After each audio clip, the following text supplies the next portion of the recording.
And our other top story, which was tonight's snow, rain, and sleet. It caused power outages and damage across western Massachusetts. Let's get right to Tashani Whitlow. She's live in Northampton with some new video for us and new information. I'm here on North Elm Street in Northampton, where the snow forced a tree to snap in half, and it brought down live wires with it. Northampton police told me this is just one of many areas that was affected by today's snowstorm.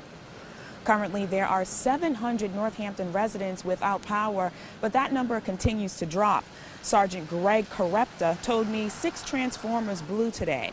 Now, police also said there were numerous accidents, but no injuries. This is a look at the intersection of North Elm and Hatfield Streets from earlier tonight, where the snow caused this tree to snap in half and brought down wires with it.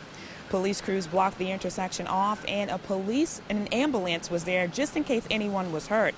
Also in Northampton, this is a look on Pensacola Street, where a massive branch snapped off and a tree toppled on top of a roof. Officer Pack said one woman was home at the time, but she was not hurt. He also said crews were there just in case, just to try to figure out exactly what caused the branch to fall on the tree. Now, North Elm Street is still currently closed at this time. Northampton Police Sergeant Greg Carepta told me that the area will be opened up for the morning commute. He told me that high priority streets are streets that are completely blocked off. Now, I'm going to toss you over to Juliana, who also has additional storm damage.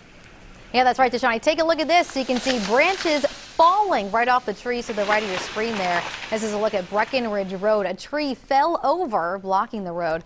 I got off the phone with Hadley Police before news time. They told me the tree has been removed. That road is now open.